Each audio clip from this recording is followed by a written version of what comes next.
guncangan yang pertama di dunia apologetika internet ini saya lihat ya, shiftingnya itu mulai dari tahun 2019.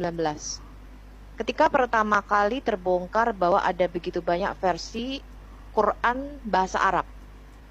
Itu saya rasa itu gelombang pertama. Karena selama ini mereka mengklaim bahwa hanya ada satu Quran di seluruh dunia. Turun dari langit, gedebuk pada malam nuzulul Quran, tidak berubah. Jadi itu mereka terlalu overclaim, terlalu berani. Ya, mereka mengatakan Quran ini bukti penjagaannya, kamilah yang menurunkannya dan kamilah yang menjaganya, surat Al-Hijr. Yang dikatakan di situ ya adalah bahwa Quran ini tidak berubah sampai setitik komanya, satu lafaz-lafaznya pun, bahkan saya mendengar orang Kristen yang jadi muslim mengatakan sampai nada-nada suaranya pun tidak berubah. Ini klaim yang tidak sesuai fakta, teman-teman. Ya, dan orang Kristen tidak pernah mengklaim seperti itu. Kalau Anda menyebarkan agamamu muslim, saya kasih tahu ya, begitu kamu membangun dasar agamamu dengan satu kebohongan dan kamu menyebarkannya dengan satu penipuan, itu tidak akan bertahan lama. Dan itu akan menjadi kehancuran atas dirimu sendiri. Ya, karena firman Tuhan dengan jelas mengatakan kalau kamu menabur kebohongan, kamu tidak mungkin menuai kebenaran. Nggak mungkin. Ya, itu sudah hukum yang Tuhan tetapkan. Ketika kamu membangun dasar Islam di atas kebohongan dan bukan di atas kejujuran, itu akan menjadi satu senjata yang kembali kepada dirimu sendiri. Dan lihat, ini sudah mulai menggoncang Indonesia. Itu yang pertama, Pak. Itu tahun 2019, saya ingat sekali. Ya, dan itu gelombangnya pertama terjadi di dunia internasional dulu, ya, di Inggris, kemudian di Amerika, sampai ke Indonesia. Jadi tadinya muslim-muslim yang masuk di ruangan kita tuh mengklaim, wah ini Quran itu tidak berubah. Oh, kita pada banyak versi terjemahan maksudnya. Ketika kita bongkar, makin kita bongkar, mereka tidak punya Quran asli ternyata. Manuskripnya itu nggak ada. Ya, jadi manuskrip yang mereka klaim, ya, ini adalah manuskrip versi Utsmani. Karena tidak satu pun Quran versi Utsmani mereka punya. Tidak satu pun Quran yang utuh dari tahun pertama Hijriah, komplit tidak berubah, persis titik-titik komanya serta skill itu tidak ada, mereka tidak punya. Ya, ini jelas bertentangan dengan klaim. Dan ketika saya mempelajari Quran lebih dalam mengenai sahabat ahruf atau 7 ahruf, ya kan mengenai sahabat ahruf itu jelas bahwa Muhammad lupa akan Qurannya, sehingga terjadi perbedaan bacaan-bacaan di antara para sahabat. Dan Muhammad mengklaim Jibril memberikan dia dalam 7 ahruf. Ya, itu adalah klaim yang sepihak. Jadi pertama tadi Scott ada satu bahan yang bagus, saya akan saya bikin live khusus dengan Scott orang Indonesia. Kita ngambil dari J. Smith dan Sirah International. Ya, bahwa Muhammad tidak pernah lupa bahwa kami jutaan muslim di seluruh dunia menghafal Quran sehingga tidak satu pun yang akan lupa. Ini nggak betul.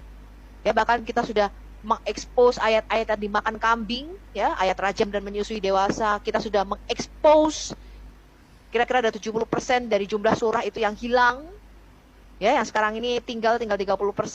Kita sudah mengekspos tidak ada satupun Quran manuskrip versi Utsmani. Yang mereka punya adalah versi hafalan Imam Hafs, ya, yang distandarkan 1924. Ini gelombang pertama saya lihat. Ya, dan saya lihat kalangan cendekiawan sudah mulai mengakui ini, karena kalangan cendekiawan itu kan pakai otak kalau ngomong, ya, beda dengan kaum kadrun. Mereka kalau ngomong pakai otak, dan mereka tahu bahwa perbedaan bacaan ini sudah ada pada waktu zaman-zaman awal perkembangan Islam.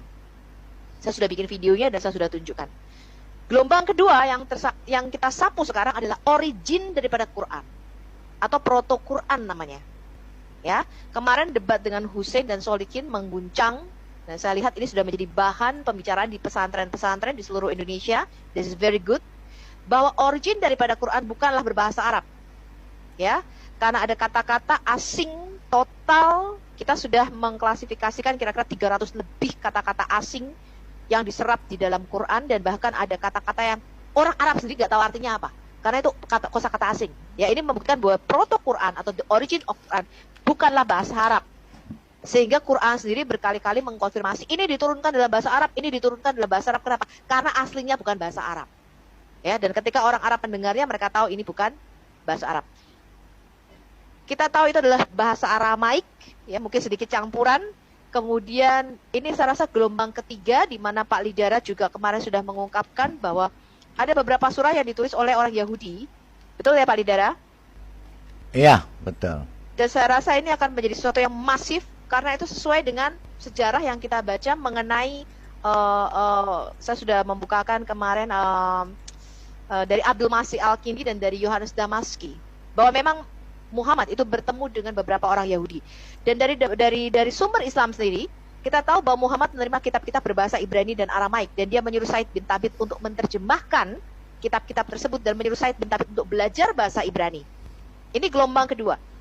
Gelombang ketiga maksud saya. Dan kita sapu lagi dengan bukti-bukti bahwa beberapa ayat-ayat yang kemarin Hussein sudah, nanti saya kasih ringkasannya ya, 14 atau 19 ya, itu merupakan puisi, yaitu kumpulan puisi dari Umayyah bin Abi Salt yang masuk menjadi ayat-ayat suci di dalam Quran Anda. Ya, jadi inilah yang membuat mereka ketar-ketir. Ya, inilah membuat Sofiatul very very dangerous. Ya, ingat, saya mendapatkan visi dan kita mendapatkan visi nggak sampai 5 tahun. Indonesia 70%. Ya, saya juga menerima yang kalian sebarkan, nomor-nomor telepon yang kalian sebarkan. Beberapa memang kadrun masuk, tapi beberapa saya lihat positif dari orang Muslim. Dia mengatakan, Bu Sofiatul, Anda bukan penista. Pertanyaan Anda, ini Muslim ya, dia ngomong saya seorang Muslim. Saya terima beberapa WA.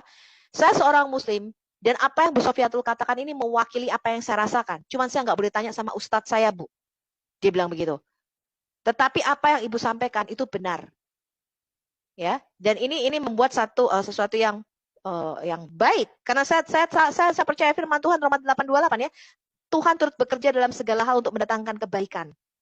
Ya, apapun yang kalian rencanakan, apapun yang kalian buat jahat, itu akan kembali untuk mendatangkan kebaikan bagi orang-orang yang sudah dipilih Tuhan dan bagi orang-orang yang dikasihi oleh Tuhan. Ya, dan saya melihat satu gelombang dan gerakan yang luar biasa atas Islam di Indonesia, dan itu akan menyapu.